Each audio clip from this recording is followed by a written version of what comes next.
Welcome to Sleepy Journeys, the podcast designed to lull you into a peaceful slumber with soothing stories through time, places, and ideas. Whether you're winding down after a long day or simply looking for a peaceful escape, you're in the right place. My name's Jack, and I'm so happy to have you here with me. Each night on Sleepy Journeys, we set off together on gentle adventures designed to soothe your mind and ease you into rest. You'll find journeys through history, comforting fairy tales, myths and folklore, the wonders of science, fascinating inventions, inspiring famous figures, music history, and even calm explorations around the world. No matter where your curiosity takes you, there's a dreamy Sleepy Journeys show for you. Tonight, we're going to embark on a gentle journey through the rise of the Beatles. So get comfortable, take a deep breath, and let's begin. Imagine for a moment the quiet hush of a gray Liverpool morning in the late 1940s. A thin mist clings to the brick-lined streets, and the soft echo of footsteps resonates along cobblestone paths still damp with dew. The River Mersey flows nearby, its waters carrying whispers of faraway lands, its rhythmic waves like a lullaby to a city that had endured much and hoped for more. In these post-war years, life was modest. There were coal fires burning gently in hearths, and radios crackled with news and music alike. The world was rebuilding, quietly reshaping itself. And somewhere among those streets and alleyways, boys with restless hearts were dreaming. They didn't yet know what they would become, only that something inside them moved when music played. Liverpool, the port city on England's northwest coast, carried songs in its soul. Ships brought not only goods from across the Atlantic, but records, rhythms, and melodies unfamiliar to the British ear. American rock and roll was finding its way into youth clubs and back bedrooms, mingling with skiffle, jazz, and the sea shanties of old. It was a place where cultures met, often without fanfare, in record shops and smoky cafes. It was in this gentle fusion of sound and spirit that the earliest chords of something extraordinary were struck. And as we drift deeper into this story, we'll trace the soft steps of four young men, John, Paul, George, and Ringo, as they found each other not through destiny, but through ordinary days, filled with music, laughter, and longing. Their rise would come not all at once, but in stages, slow and sure. From the twilight of Liverpool's post-war recovery to the shimmering lights of global stardom, each step was shaped by rhythm, friendship, and a shared sense of wonder. This is not a tale of stardom told in shouts, but a lullaby of how something simple, like a song, can ripple outward into something timeless. So, close your eyes if you haven't already. Let the soft sounds of this story wrap around you like a favorite blanket. There's no need to follow every word, only the feeling. We are stepping gently now into a world of harmonies, hand claps, and hopeful beginnings. And in the stillness of these first quiet moments, we begin our sleepy journey through the rise of the Beatles.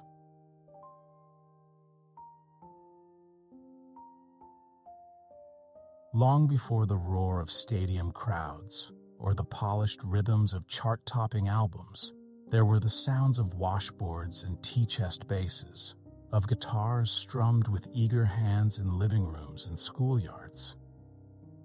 The late 1950s in Britain hummed with the simple, homemade rhythms of skiffle, a genre born of jazz and blues, reimagined by youth with little more than determination and a few makeshift instruments.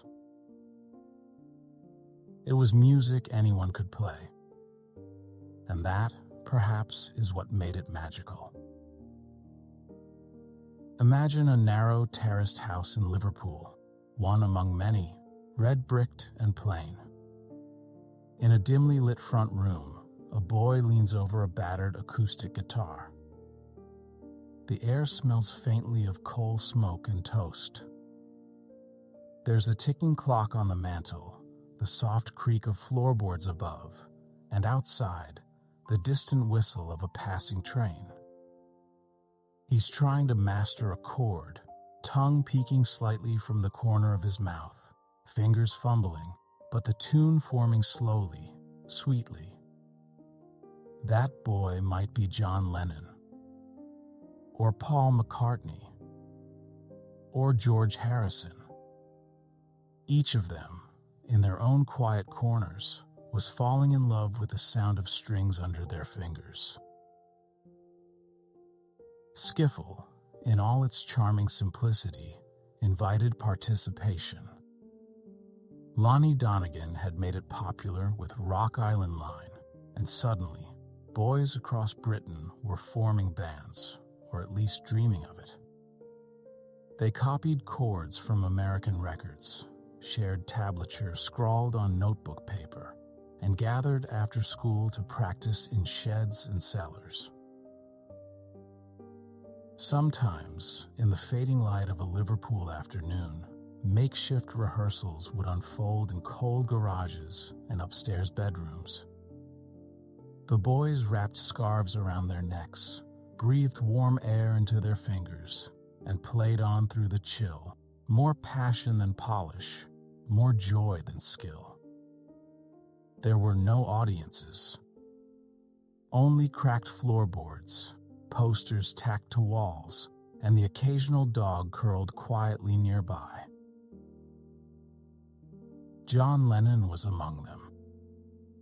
A clever, cheeky boy with a sparkle in his eye and a rebel's heart, he formed a group called the Quarrymen in 1956.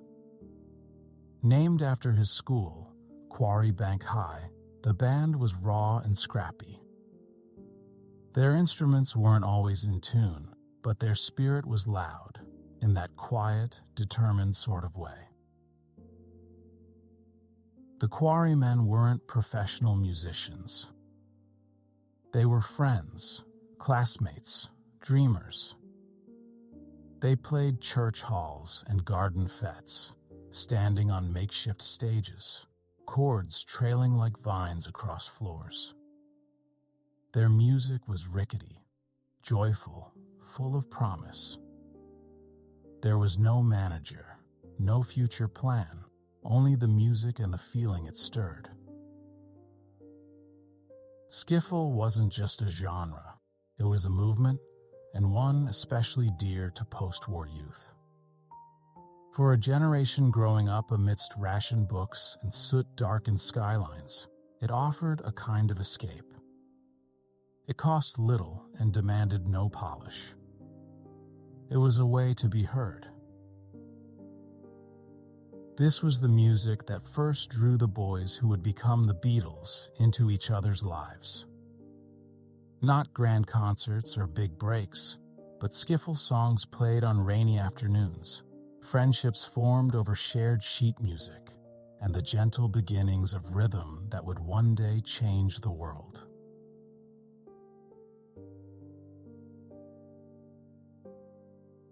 The summer sun in Liverpool could be a rare and welcome visitor, casting a soft golden light over the city's rooftops and parks.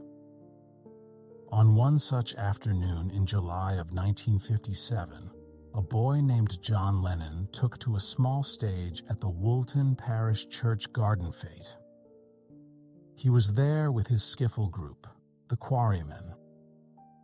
Wearing a checked shirt and strumming his guitar with confident flair, John filled the church field with rhythm and teenage bravado. In the crowd that day was a boy named Paul McCartney, slightly younger, quieter in manner, but already deeply in love with music. He watched as John played, noting the raw energy, the irreverent spark in his eye, the way he could command attention. And though no one realized it at the time, this simple church event would be one of the most significant musical encounters in history. After the performance, a mutual friend introduced them.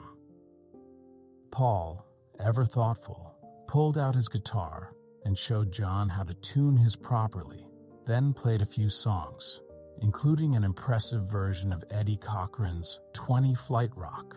It wasn't showy, just skillful and natural. John watched carefully, weighing something in his mind. Later, he would say that it was a difficult decision. Letting Paul into the Quarrymen meant bringing someone in who was good, perhaps even better than he was. But John admired Paul's talent, and perhaps, somewhere in the hush between chords, he felt a kindred spirit. Paul joined the group not long after, and the dynamic began to shift, not dramatically, but gently. They shared a love for American rock and roll, Elvis, Buddy Holly, Little Richard. They swapped records and lyrics, wrote little songs in notebooks, and began to blend their voices in harmony. In 1958, Paul introduced John to another boy, a quiet, serious lad named Georgeharrison. George was younger still, but his fingers were quick on the fretboard, his knowledge of guitar technique surprisingly advanced. At first, John hesitated. George seemed too young, too reserved. But one evening, George played a lead guitar part on the top deck of a bus, and John relented. The music spoke more loudly than words ever could. These early meetings weren't full of fanfare or fireworks. They happened in casual conversations, in music stores and schoolyards, in the quiet spaces between songs. Each new connection added a new voice to the growing harmony, different tones, but shared rhythms. Though they didn't know it yet, the nucleus of something extraordinary had formed. Not in a studio or a spotlight, but among friends learning, laughing, and strumming into the evenings. The kind of bond that is built slowly, over time, a little out of tune at first, but destined to resonate far and wide.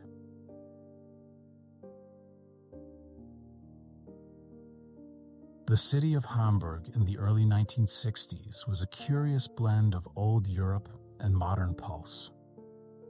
Its Reeperbahn district, in particular, was alive with neon flickers, narrow alleyways, and the muffled thrum of nightlife that never quite slept. For young musicians from Liverpool, it was another world, louder, looser, and far more demanding than anything they had known. When the Beatles first arrived, they weren't quite the Beatles yet, at least, not in the way the world would one day know them. They were still raw, still experimenting, still teenagers playing for scraps of attention. But what awaited them in Hamburg would quietly shape everything that came next. Their venue was the Indra Club, a modest room soaked in smoke and sweat.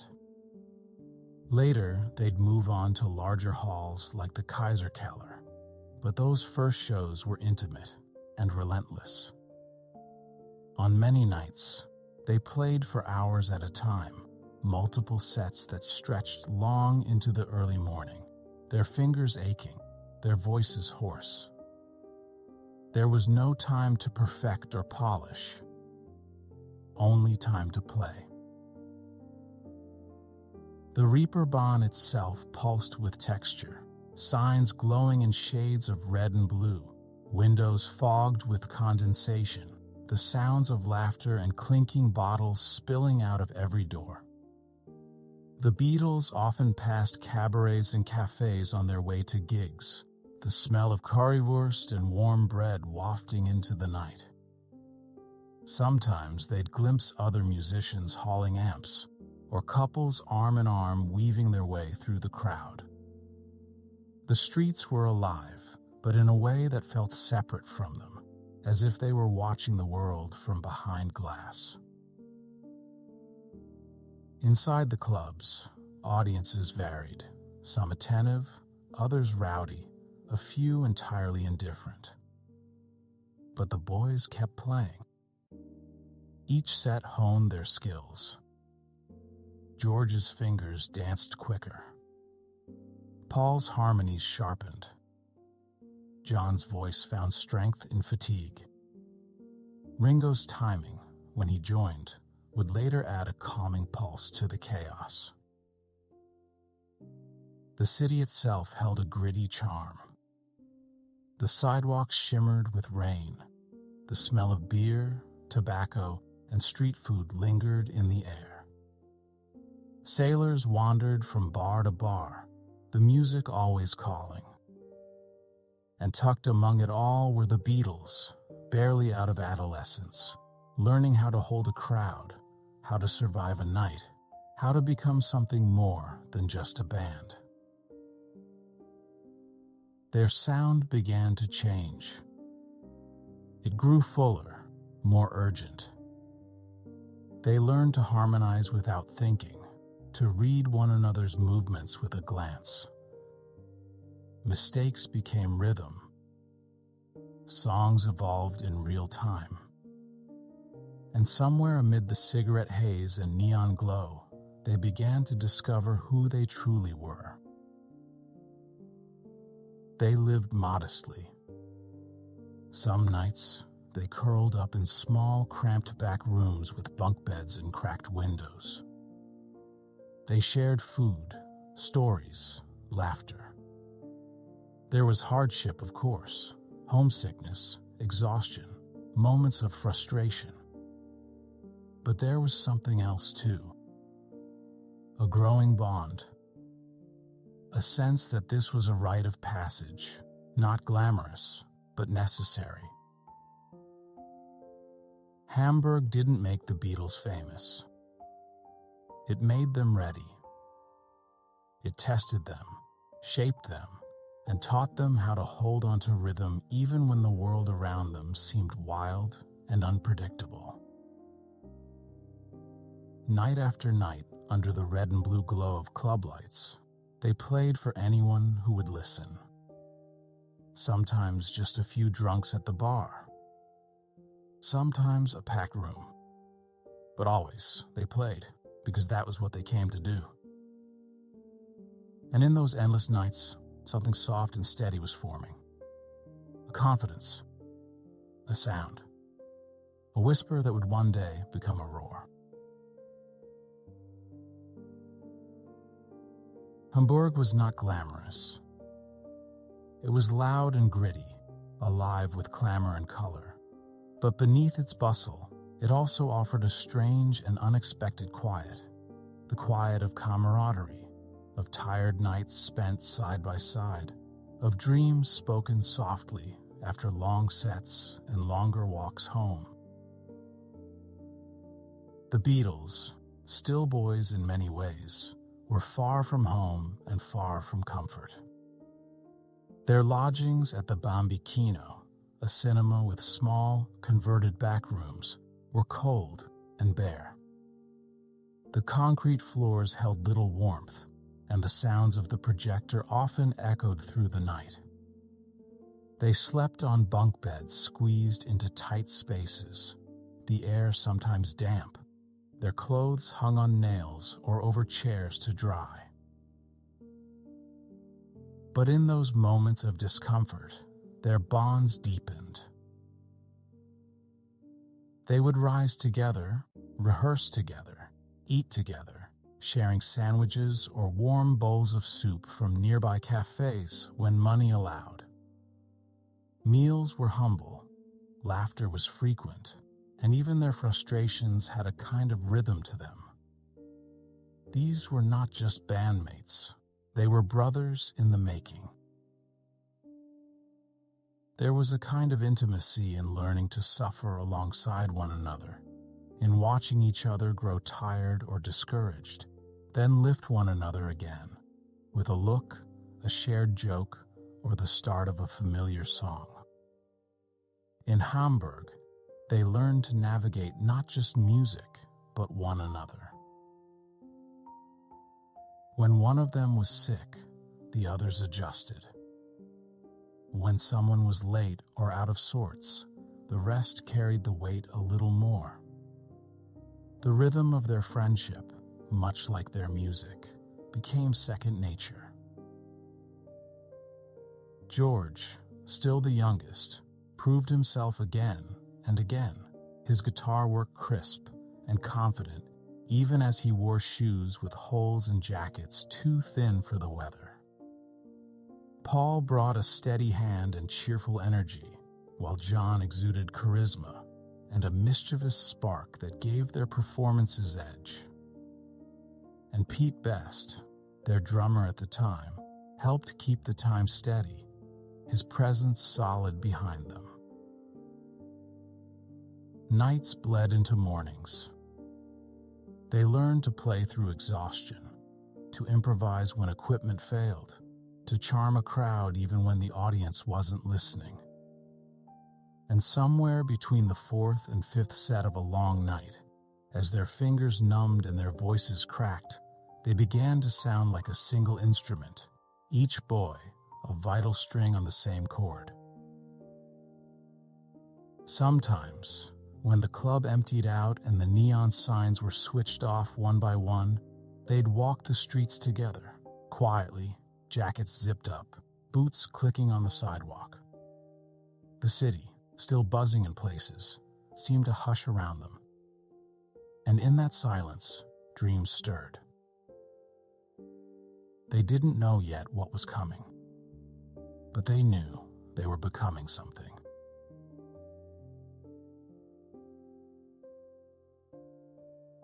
Beneath the streets of Liverpool, past the shops and chiming bus stops, there lay a small entrance, narrow, brick-lined, and almost easy to miss.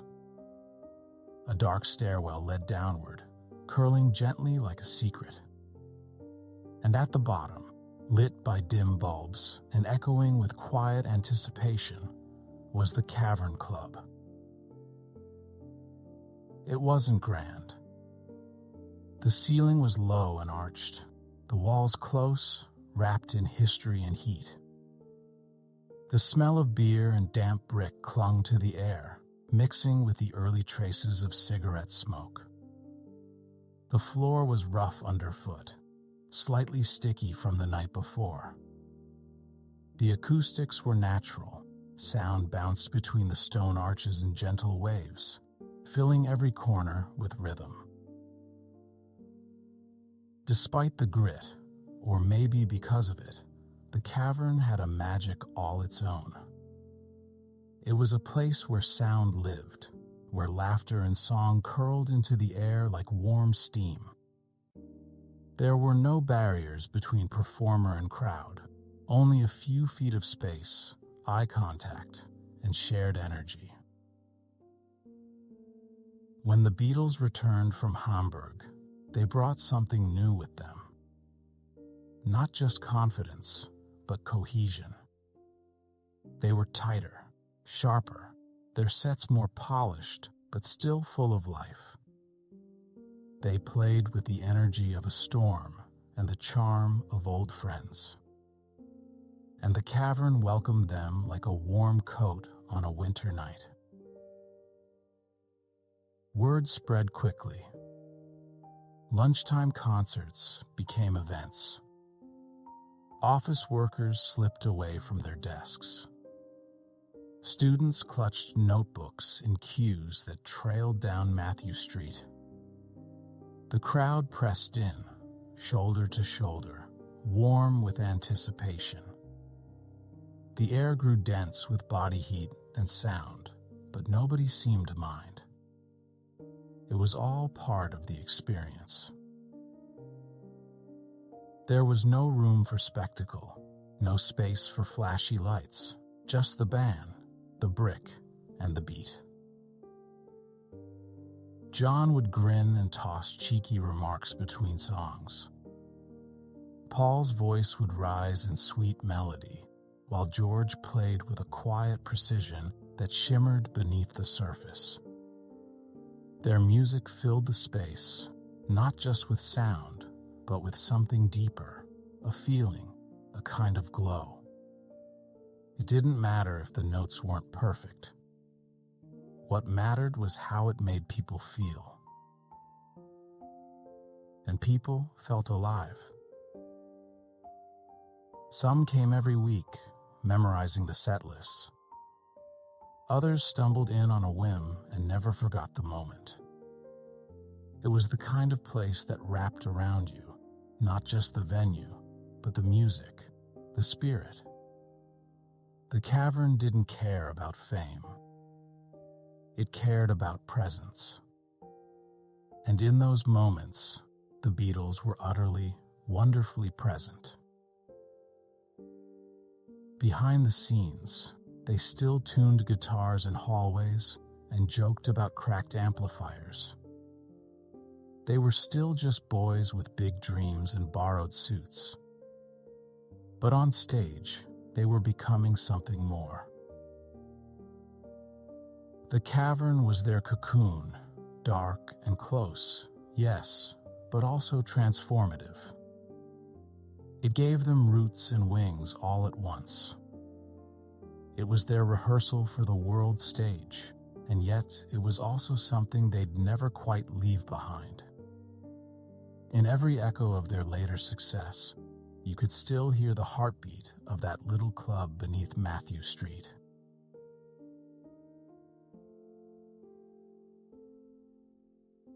The cavern had a pulse, steady and intimate, like a heartbeat under the floorboards. And in the middle of it, the Beatles were beginning to stir more than just excitement. They stirred curiosity, and among those curious was a young man from Liverpool's Whitechapel district, immaculately dressed, refined in manner, and quietly watching. His name was Brian Epstein. Brian owned a music shop not far from the club, Nem's, a tidy storefront known for its selection of records and respectful service. He first heard of the Beatles through murmurs.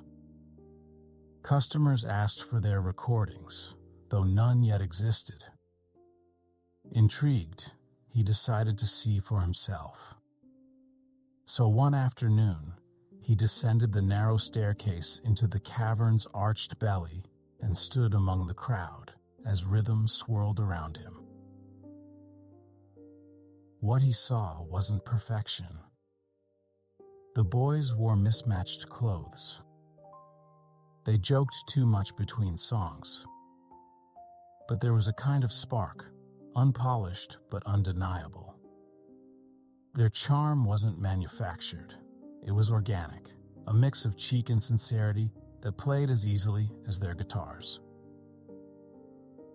Brian returned again, and again. Then, one day, he approached them. He wasn't flashy. He didn't promise stardom. What he offered was direction, a vision for how their raw energy could be shaped into something broader, something lasting. He believed in them not as a gimmick or a passing fad, but as artists. He saw in them not only potential, but presence. At first, the boys were unsure. Brian came from a different world, one of suits, manners, and structure. But slowly, they came to appreciate his calm, his care, and his steady belief in who they could become. He cleaned up their image, not to change them, but to frame them more clearly. He asked them to arrive on time, to dress uniformly, to speak respectfully in interviews. He didn't stifle their individuality, he elevated it. Under his influence, they began to walk with more purpose. They weren't just boys from Liverpool anymore. They were a band, moving forward. Brian booked better venues. He reached out to record labels. He sent letters, made calls, knocked on doors that had remained shut for years. And eventually, one opened, the door to Parlophone and to producer George Martin. But long before fame and record deals, there was this. A man standing in a smoky club, listening not just with his ears, but with something deeper. A man who, with quiet grace, changed the course of 4 lives, and through them, the course of music itself. He never sought the spotlight. He preferred the shadows, where planning happened, where quiet hopes took root.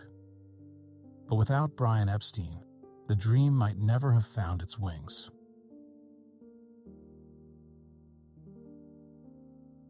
The studios at Abbey Road weren't ostentatious. They held a gentle quiet, a hush that settled over every microphone, every piano key, every cable coiled neatly along the wall. It was into this softly humming world that the Beatles stepped in 1962, hearts hopeful, nerves humming. They had arrived with Brian Epstein's encouragement and persistence. And waiting to meet them was a man whose presence would shape their sound with precision and care, George Martin. He wasn't what they expected. Refined, composed, with the air of a school teacher and the ears of a visionary. George had been producing for EMI's Parlophone label, known more for comedy records than pop music. But what he heard in the Beatles, even in their early demo tapes, was something rare. Unfinished, yes, but full of possibility. Their first meeting was cordial, if a little unsure. George asked questions. The boys answered with awkward charm. He wasn't immediately taken with their musicianship, but their character, their rapport, their ability to make each other, and him, laugh, lingered with him. That intangible thread of chemistry was already beginning to pull taut. It was George who made a pivotal suggestion to replace drummer Pete Best with someone whose style blended more naturally with the group. Not out of malice, but out of instinct. And so Ringostar joined the fold, his drumming gentle but grounded, his timing steady, his presence easy. Together, they entered the studio, and the work began. George Martin brought a structured calm to their boundless energy. He understood arrangements, layering, timing, but also how to let instinct lead. He didn't mold them into something new. He helped them become more clearly who they were. He invited experimentation, encouraged harmonies, and shaped their raw ideas into polished recordings. Love Me Do was one of their first major efforts. Simple tune, sweet in its honesty. Recorded in a handful of takes, it gave just a glimpse of what was to come. Then came Please Please Me, faster, sharper, brighter. And with it, the beginning of something unmistakable. In the quiet of the control room, George would listen, nod, suggest. His voice never rose. His feedback was crisp but kind. And in that balance, trust grew. The Beatles began to lean into his guidance, not as students, but as collaborators. What emerged from those sessions wasn't just a single or an album. It was a sound. Clear but warm. Youthful but precise. Joyful, yet somehow reflective. A sound that felt like a door opening, letting in the light. And at the center of that sound was not one genius, but 5. John, Paul, George, Ringo, and George Martin.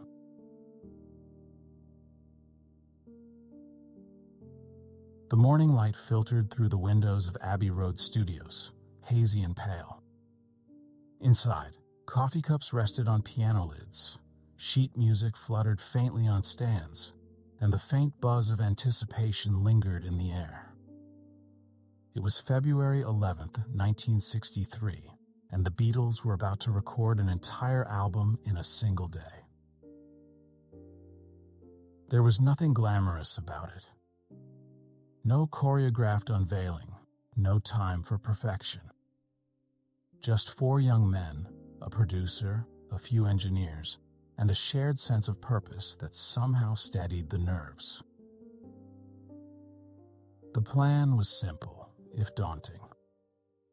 Record 10 tracks in one session to join the 2 previously released singles, Love Me Do and Please Please Me, and form their debut album. It was ambitious, yes. But there was something sweet about the immediacy of it all. What you heard on the record would be what they gave in the room, unfiltered, alive. They began with energy. Their voices were rested, guitars tuned, drums crisp. Track after track rolled out.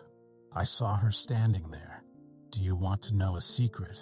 There's a place, each one with that special glowing blend of harmony and heart.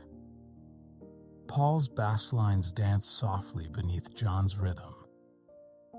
George's guitar added glints of color, and Ringo's drums held the center, never overpowering, always present. By late afternoon, they were tired, but smiling. The studio was warm now, the air filled with the almost invisible shimmer that follows creativity in motion. There were quiet moments between songs, tuning strings, sipping water, scribbling last-minute notes on paper. George Martin offered steady guidance, keeping the session moving gently but purposefully.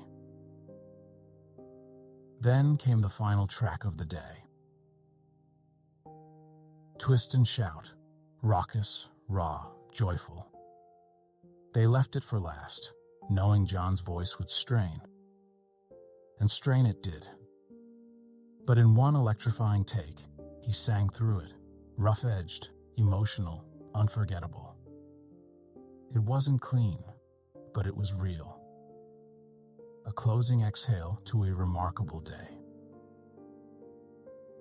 The album, titled Please Please Me, was released a little over a month later. And slowly, it began to drift through radios, shops, and bedrooms across the UK.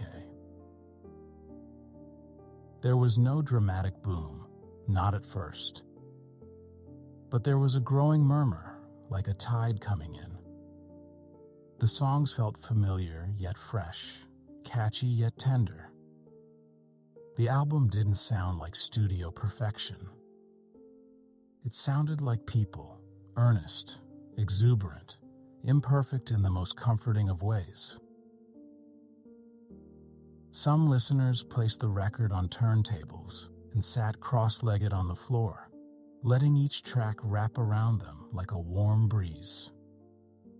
Others listened through the walls of neighbors' apartments, humming along without realizing. There was something personal about it, as though each track had been written just for them. And that's what drew listeners close. Teenagers heard something that spoke directly to them. Parents couldn't help but hum along. And those who had once doubted whether the group had real staying power began to reconsider. Please Please Me wasn't just a debut. It was a warm introduction, a first handshake. And for many, it felt like meeting an old friend for the very first time. In one ordinary day, in an ordinary studio, the Beatles captured something timeless.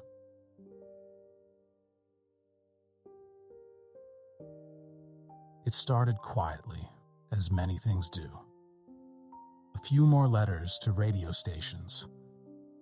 A growing number of fans waiting outside concert halls. A ripple of excitement that moved not like a storm, but like a sunrise. Slow, inevitable, golden. The Beatles were no longer simply performing. They were being felt. Their voices came through transistor radios in bedrooms and kitchens. Their photographs appeared in the corners of newspapers and magazines, surrounded by headlines describing an unfamiliar but undeniable phenomenon, Beatlemania. But behind the headlines and flashing cameras was something softer, something deeply human. These were four young men who, only a short time earlier, had shared cramped bunks and meals of toast and beans. Now they were smiling from stage platforms, waving to seas of faces, their music lifted not only by instruments, but by the shared warmth of their listeners. The adoration wasn't always loud. In some homes, it was quiet, a girl scribbling song lyrics into the margins of her school book. A boy learning his first chords to play I Want to Hold Your Hand. A family gathered around the evening broadcast, humming along without even realizing. The Beatles gave people something to look forward to. Their music was hopeful, light, and full of life. It wasn't protest or politics. It was melody, rhythm, and harmony, the sound of possibility. As their popularity grew, so did their schedule. They performed in theaters packed beyond capacity. Fans lined the streets, holding signs, flowers, letters. Some cried. Others simply stared, absorbing every detail. The suits, the smiles, the glint of light off a guitar string. And still, the boys played on. They bowed, they joked, they sang, each moment laced with a kind of wonder that even they didn't fully understand. John's humor, Paul's charm, George's quiet grace, Ringo's steady warmth. They weren't characters, but companions. People didn't just want to hear their music. They wanted to feel close to them. For many, being a Beatles fan wasn't just about the songs. It was about belonging, being part of something that brought people together. School friends who barely spoke would suddenly share record sleeves and compare lyrics. Grandparents, humming along by accident, discovered they quite liked the new sound. And parents, despite themselves, began to tap their feet. It was a musical language that crossed generations. Newsreels began to show the crowds, and the word mania followed. But beneath the clamor was something more tender, a shared experience. a collective breath taken at the same moment across thousands of places. Something to talk about, to hold on to remember. The Beatles didn't chase fame. It found them like a wave, rising and rolling, wrapping around them with equal parts awe and affection. And as they stood on stages across the country, their songs weaving through amplifiers and applause, a quiet realization took hold. This wasn't just a band people liked. It was a feeling they loved.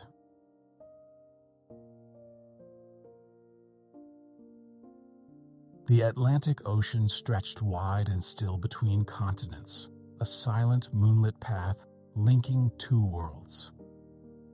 And in February of 1964, that ocean carried more than ships and signals. It carried a sound, a spirit, a band whose voices had already lit up one island, now preparing to gently awaken another. The Beatles arrived in America with little sleep and much curiosity. The streets of New York were bustling as always, but on this visit, something felt different. News of their arrival had already swept across the country like a warm wind. And waiting for them was a studio, some cameras, and a host named Ed Sullivan. The Ed Sullivan Show wasn't a spectacle by modern standards. Its stage was modest, the set simple, velvet curtains, soft spotlights, and a single microphone gleaming gently under the lights. But to millions of Americans, that Sunday night broadcast was a familiar ritual. And on this particular evening, it would become something more, a shared, soothing memory. Inside the studio, the boys stood in their suits, hearts fluttering, but faces calm. They had played for screaming crowds, recorded in world-class studios, but this was different. This was America, and they were about to be seen by more people than ever before. The curtain lifted. They stood close together, like they always had, the stage barely containing their presence. The crowd roared, but not wildly. It was excitement wrapped in reverence, the kind of cheer that grows from recognition. They weren't strangers. They were already known, even before the first chord. Then the music began. All My Loving flowed softly through the air, followed by Till There Was You and She Loves You. The harmonies were warm, familiar, and yet entirely new to millions of ears. Paul smiled. John leaned into the mic. George's fingers glided gently along the strings, and Ringo tapped with his steady, sleepy groove. For 17 million households, more than 70 million viewers, this was a moment suspended in time. In living rooms from New York to Nebraska, families leaned in. Children sat cross-legged on carpeted floors. Grandparents raised eyebrows. Parents smiled, some unsure, others surprised at how much they liked what they heard.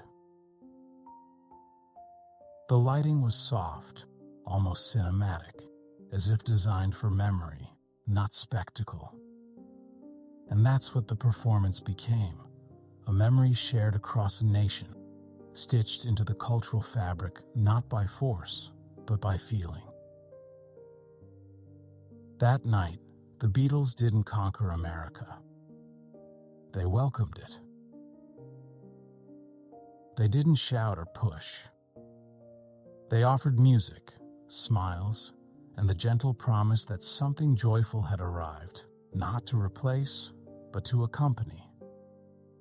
Not to start a revolution, but to give rhythm to a new kind of connection.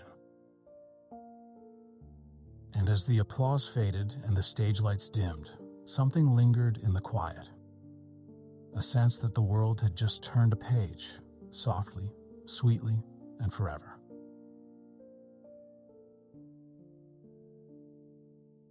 At first, they wore tailored suits, crisp collars, matching ties, polished shoes. Their hair was a little long by earlier standards, but neatly swept and framed with a kind of youthful charm.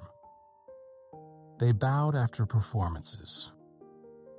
They smiled in black and white photos. They were a portrait of tidy rebellion, just enough to feel new, but not enough to unsettle. But time, like music, moves in patterns. And slowly, subtly, change began to hum beneath the surface. The 1960s were not static. The world, particularly for young people, was shifting like a kaleidoscope, patterns turning, colors blending, ideas expanding. And the Beatles, never ones to remain still, allowed themselves to drift with it, not by chasing change, but by listening to it, feeling it, letting it guide them.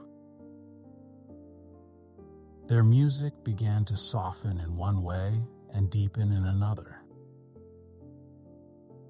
From songs of innocent longing, I Want to Hold Your Hand, Can't Buy Me Love, came songs that echoed with introspection, dreams, and shifting skies.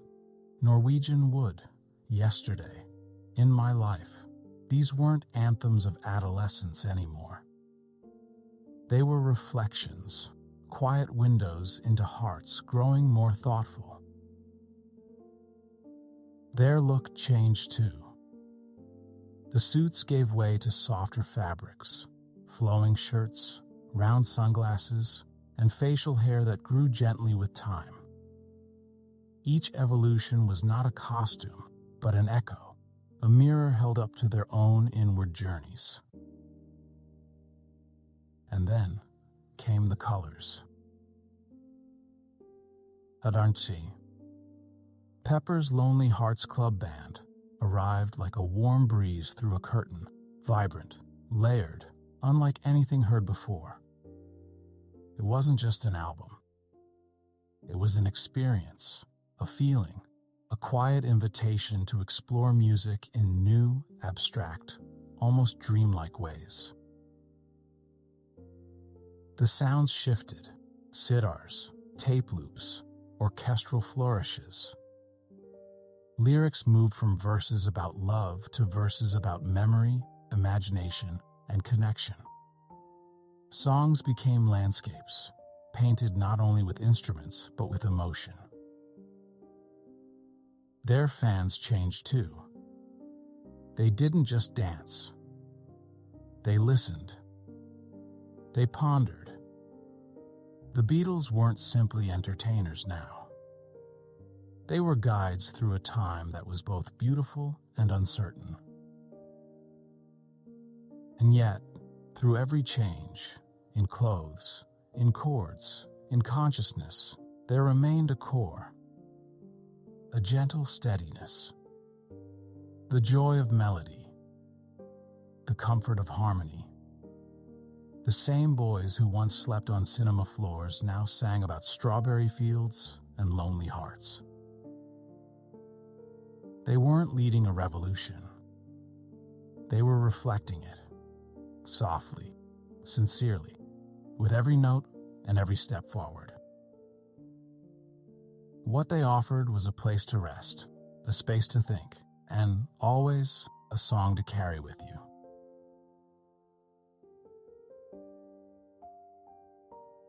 In the end, it wasn't just the records they made or the concerts they played. It wasn't only the haircuts or headlines, or even the innovation they brought to music.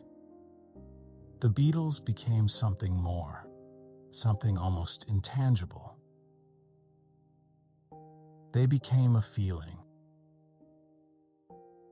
For many, it was the sound of comfort, of car rides with parents who hummed along to Let It Be, or of nights spent beneath covers with a radio tucked close, waiting to hear "Hey Jude" just one more time. Their songs lingered long after they ended, like the echo of a voice that made you feel seen. They were the soundtrack to a first dance, a long walk, a letter written, a sunrise watched through a rain-streaked window. They marked moments not with noise, but with warmth. Even as their sound evolved, even as the world grew louder and faster, there was always something gently grounding in their music. John's introspection, Paul's lyrical sweetness, George's spiritual notes, Ringo's steady grounding beat. Each brought something distinct, and together they created a balance that felt oddly familiar, like a gathering of old friends. People didn't always agree on their favorite songs. Some loved the early innocence of "She Loves You." Others found peace in the later resonance of "Across the Universe." But what mattered most wasn't the tune, but the memory it touched, the part of you it quietly held. And even after the band stopped playing together, the feeling remained. In small homes and spacious apartments, on city streets and quiet country lanes, the music continued. A record spun in a grandmother's kitchen. A young couple played something at their wedding. A child, curious, asked who those four men were on the poster in the hallway, and then heard their first Beatles song, wide-eyed and smiling. The Beatles were never just about music. They were about connection, about the invisible threads between people, threads woven gently by shared listening, by humming the same melody at different ends of the world. They weren't a phenomenon to be studied. They were a presence to be felt. Their records grew dusty and were dusted off again. New generations discovered them not with the excitement of something brand new, but with the recognition of something that had always been waiting. Like finding a favorite sweater in the back of the closet and slipping it on again. They were never only four young men from Liverpool. They were the soft echo of friendship, the quiet encouragement of harmony, the warmth of knowing that somewhere, someone else was hearing the same words, the same notes, and smiling. And long after the last concert ended, long after the spotlight dimmed, that feeling continued to drift, gently, like music in the background of a dream.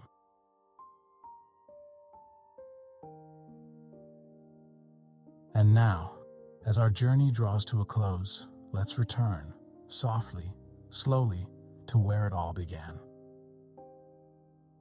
Back to the misty mornings of post-war Liverpool. The cobblestone streets washed with dew, the chimneys puffing gentle clouds into the cool air.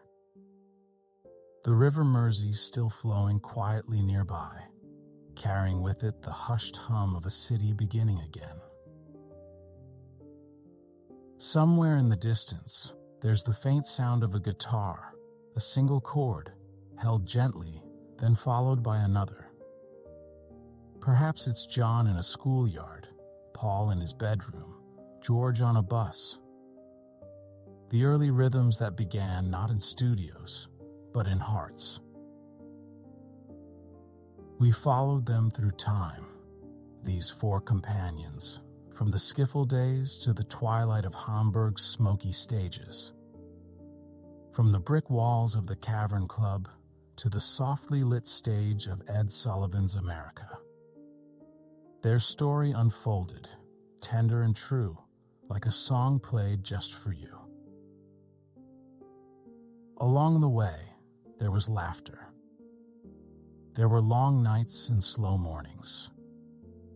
Gentle bonds deepening in the quiet of back rooms and recording studios. And through it all, the rhythm, always steady. A rhythm made of more than drums and bass. A rhythm of friendship, curiosity, and trust. And as their world grew wider, so too did their sound, from the tidy joy of Love Me Do to the swirling reverie of Lucy in the Sky with Diamonds. They weren't chasing the world. They were inviting it closer. With every melody, they offered not a performance, but a hand, held out gently, kindly, always with a smile. We remember them not as icons, but as companions, voices in the background of our lives, drifting from radios, record players, and softly humming beneath the static of everyday life. Their harmonies still find us in quiet moments, on rainy walks, during sleepless nights, in the gentle silence after a long day. Tonight, as we rest, we carry that with us. Not the frenzy, not the fame, but the warmth. The feeling of sitting with a favorite song in the quiet hours. The hum of harmony as the world slows. The comfort of knowing that something once made with joy still brings joy. So let the chords fade now. Let the melody settle. Let your breath slow and your thoughts drift. The journey has been long, but gentle, carried by sound, by memory, by four friends in the world they made with music. Close your eyes if you haven't already. Let the stillness take hold. Let yourself be quiet. Thank you for joining me on tonight's journey. I hope it brought you a little peace, a little wonder, and a little closer to rest. Until next time, sweet dreams.